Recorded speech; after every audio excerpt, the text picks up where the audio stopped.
മോദി സർക്കാരിനെതിരെ നടക്കുന്ന വിദ്യാർത്ഥി യുവജന പ്രക്ഷോഭത്തെ അടിച്ചമർത്താമെന്ന് വ്യാമോഹിക്കേണ്ടെന്ന് സിപിഐഎം പോളിറ്റ് ബ്യൂറോ അംഗം പിണറായി വിജയൻ. നീറ്റ് ചോദ്യപേപ്പർ ചോർച്ചയ്ക്ക് പിറകിൽ പ്രവർത്തിച്ച മാഫിയ സംഘത്തെ മോദി സർക്കാർ സംരക്ഷിക്കുകയാണെന്നും പിണറായി വിജയൻ കുറ്റപ്പെടുത്തി. തിരുവനന്തപുരത്ത് ലോക്ഭവനിലേക്ക് SFI നടത്തിയ അവകാശ പത്രിക മാർച്ച് ഉദ്ഘാടനം ചെയ്ത് സംസാരിക്കുകയായിരുന്നു അദ്ദേഹം. മാർച്ചിനെതിരെ പോലീസ് 5 റൗണ്ട് ജലപീരങ്കി പ്രയോഗിച്ചു. ആയിരക്കണക്കിന് വിദ്യാർത്ഥികളെ അണിനിരത്തിയായിരുന്നു SFIയുടെ ലോക്ഭവൻ മാർച്ച്. NTA പിരിച്ചുവിടുക, കേന്ദ്ര വിദ്യാഭ്യാസ മന്ത്രി ധർമ്മേന്ദ്ര പ്രധാൻ രാജിവെക്കുക തുടങ്ങിയ മുദ്രാവാക്യങ്ങൾ ഉയർത്തി വിദ്യാർത്ഥിനികൾ ഉൾപ്പെടെയുള്ളവർ പ്രതിഷേധത്തിന് ഒപ്പം ചേർന്നു.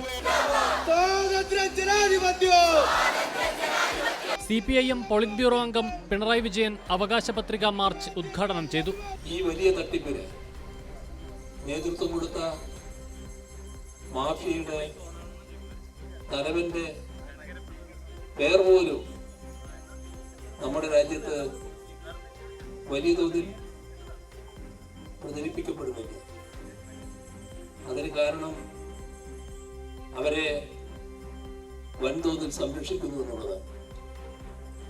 രാജസ്ഥാനിലെ ഭാരതീയ ജനതാ യുവമോർച്ച നേതാവ് ഒരു ദിനേശാണ് ഈ മാഫിയയുടെ തലവനായി പ്രവർത്തിക്കുന്നത്.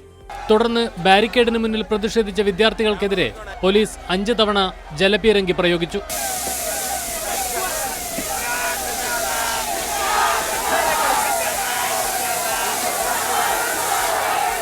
SFI സംസ്ഥാന secretary PS Sanjeev, president P Sivaprasad, ജില്ലാ സെക്രട്ടറി നന്ദൻ ഉൾപ്പെടെയുള്ളവർ പ്രതിഷേധത്തിന് നേതൃത്വം നൽകി. പ്രതിഷേധം വ്യാപിപ്പിക്കുന്നതിന്റെ ഭാഗമായി നാളെ രാജ്യവ്യാപക വിദ്യാഭ്യാസ ബന്ദിന് SFI ആഹ്വാനം ചെയ്തു. വിഷയത്തിൽ ഉചിതമായ നടപടിയെടുക്കുന്നതുവരെ പോരാട്ടം തുടരാനാണ് SFIയുടെ തീരുമാനം. കൈരളി ന്യൂസ്, തിരുവനന്തപുരം.